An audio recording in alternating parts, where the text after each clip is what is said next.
Flipping a bird, the bird is a word. I'm flipping a bird, the bird is a word. I'm flipping that bird, that police and nerds. Nothing outside the backs. All right, the Orioles came off of a series win against the Arizona Diamondbacks, heading to a series against division rival Toronto Blue Jays. We dropped the first game out of the set 3-2 in extras. Another outing of Corbin Burns with no run support. You think it's Brewers all over again? Right, that's what's starting to become a bad little trend. A bad trend that they need to get rid of. I mean, they lost 2 in a row, but you look at the last 10, they still 7-3. I think we talked about it since the beginning of the season. Well, maybe a couple weeks into the season. The biggest thing they're gonna need is they're gonna have to go get a bullpen on. The bullpen is trash. Not Kimbrel, Cano, Webb. Everybody giving them hits. Everybody, there's nobody that's in that you are fully and that you're gonna come to in September, October. And I felt very confident to throw them out there and protect a 1-run lead as it was last night, a 2-run lead as it was last night. You can't keep blowing games like this. You're not gonna always be able to come back. The bat's always not back there. But when you start a pitcher go 6 2/3 and give up 2 runs, that's games you should win as a team that's trying to win the World Series. And that comes down to your bullpen. That comes down to walks and the characteristics of the walks. With 2 outs and nobody on, you walking somebody, then you shouldn't be losing late inning games like that. Especially you got it. And bullpen is a mess because now your closer that you paid $13 million a year, now he's the 7th inning guy. That's ridiculous. Then you got to figure out somebody for the 8th. You bring in Cano for the 8th, so he's still not closing. And then you got to bring in no closer. So yeah, it's time for Elias to get serious and go get a bullpen. I think that's probably right now.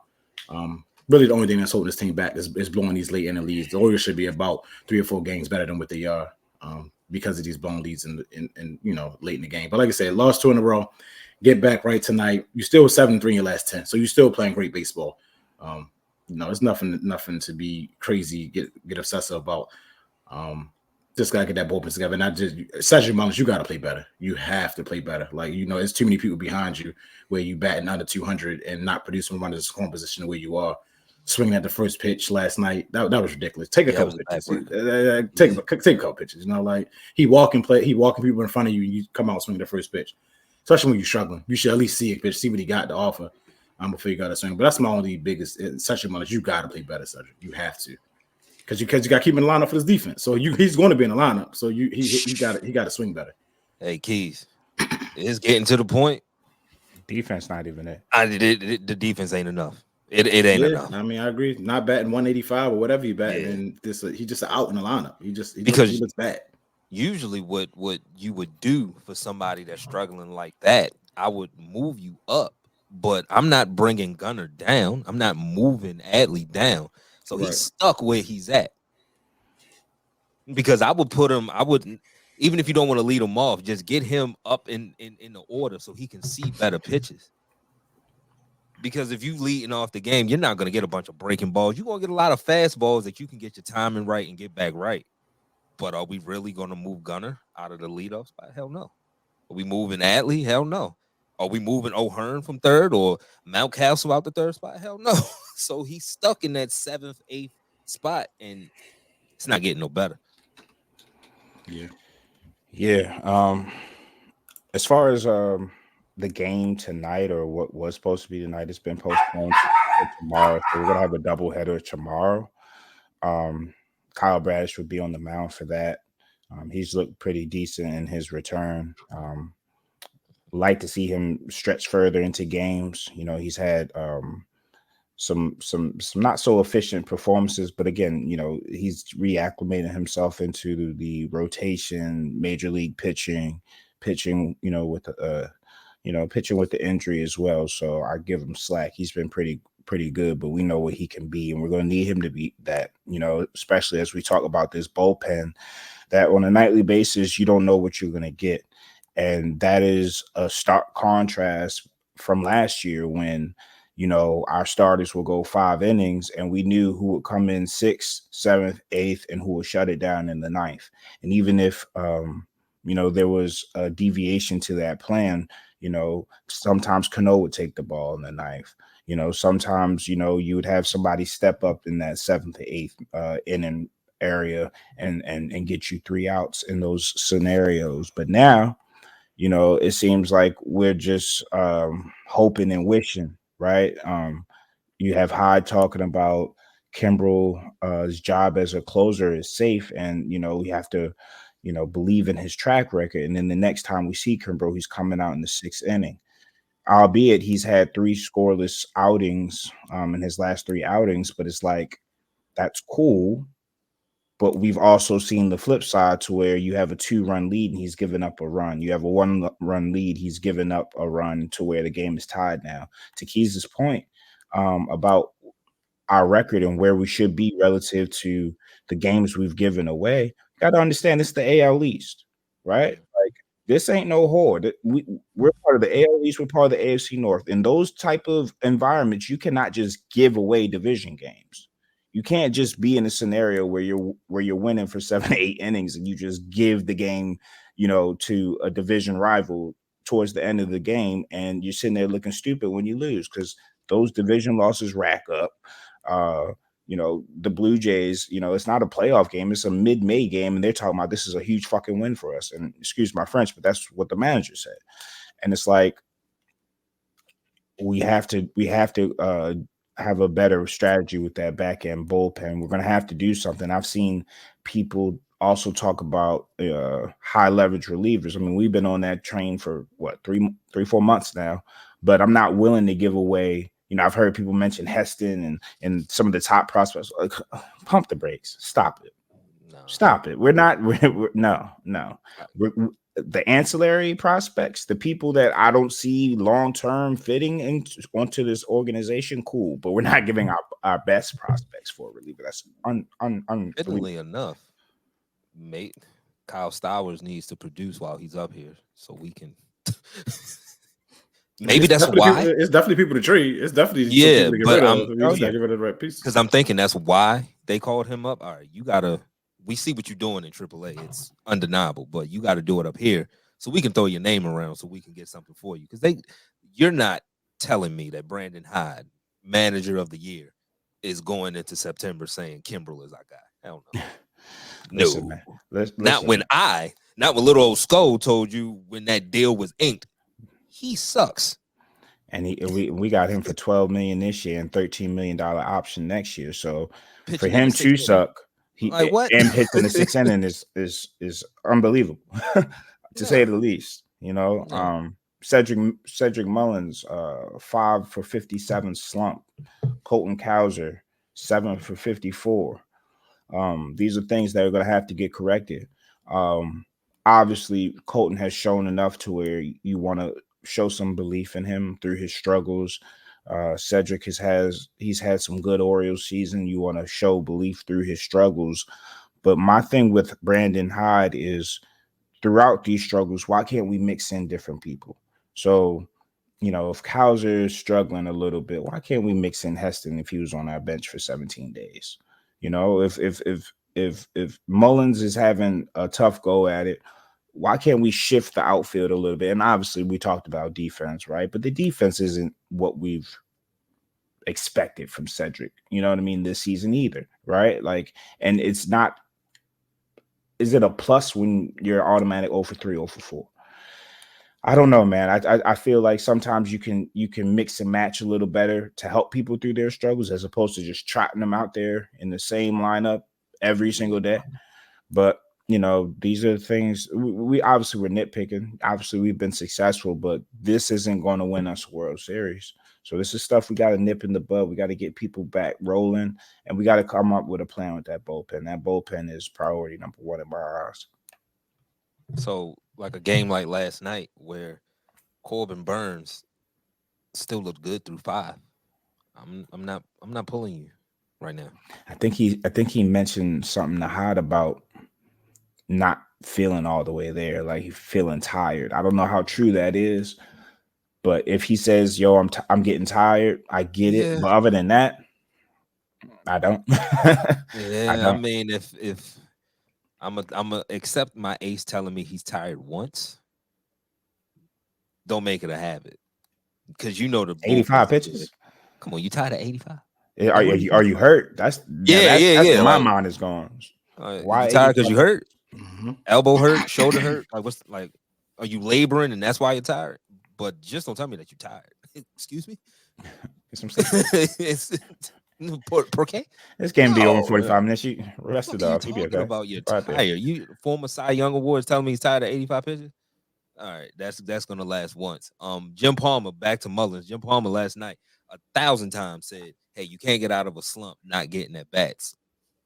But here's where we're at with Mullins, where I would rather Mateo play center field right now because he has a better bat. Yeah, right. Let that sink in. Let that sink in. Mateo has a better bat than you right now.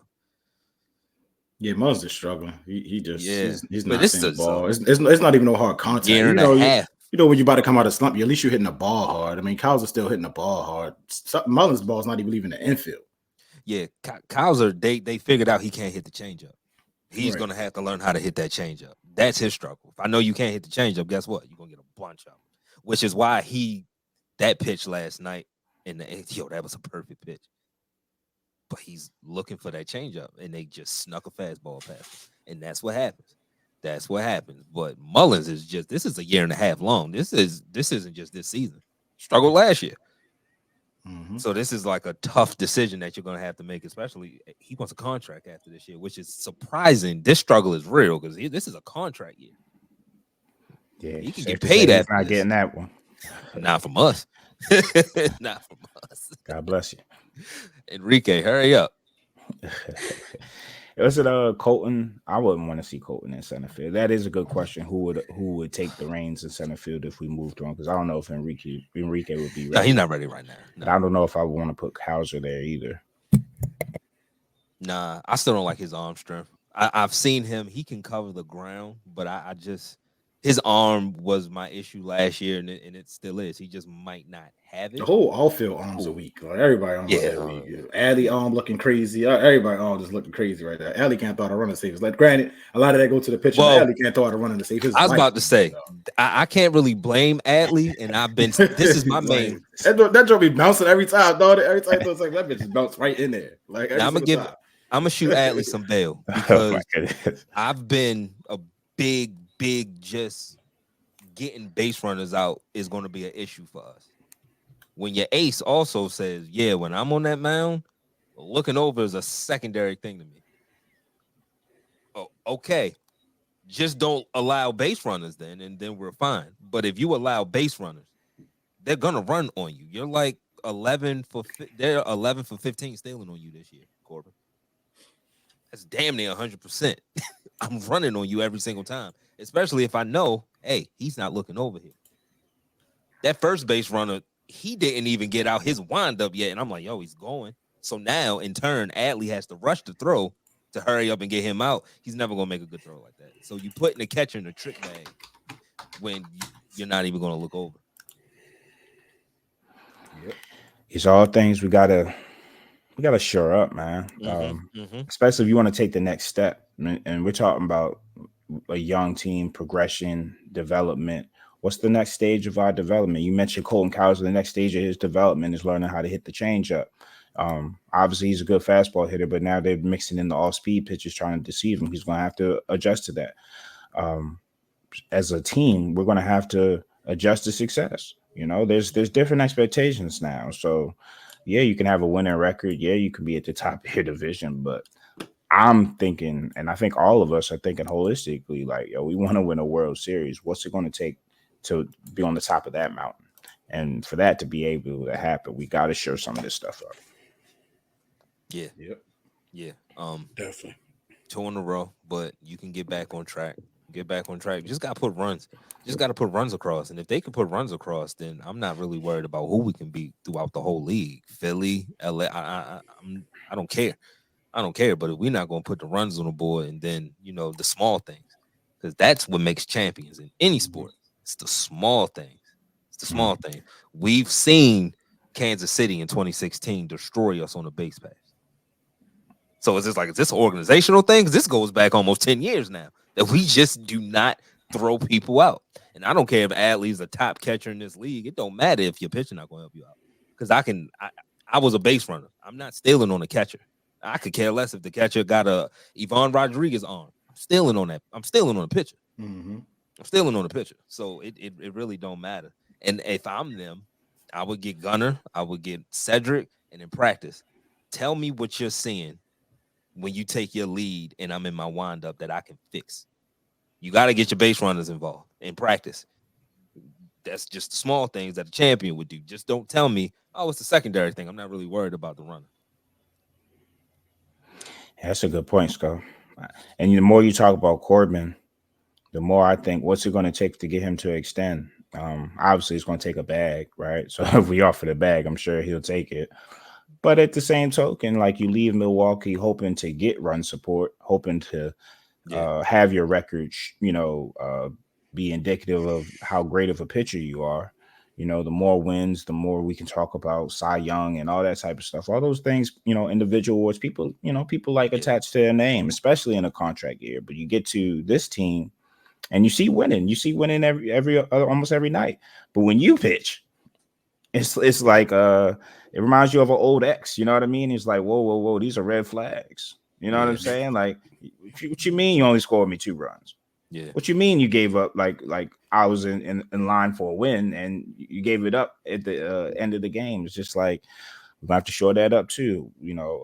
This is a trial run for both of us, so to speak, right? So I think the environment is a winning environment, winning culture, winning organization for now. But we're gonna have to do right by him because this is becoming a trend. All love to Cole Irvin. Don't score 11 when he pitches. All right. Find it within yourself to do that for me. What are we doing? It's crazy. But salute to the old. Big love to Jordan Westberg, man. Big love to Jordan Westberg. I don't think he got on base yesterday, but prior to that, 7 straight getting on base. Yeah, man. Yeah, that's what you want to see. Playing real well. We're gonna go to the first commercial break. Nitty Gritty. Hey, yo, Nitty Gritty Sports Talk is now on YouTube. Make sure you like, comment, and subscribe. And while you at it, follow us on Twitter and Instagram. Name the same across all platforms. Nitty Gritty Sports Talk. 3 Ravens and a Steeler. Now let's get back to the show. Now, before I get to the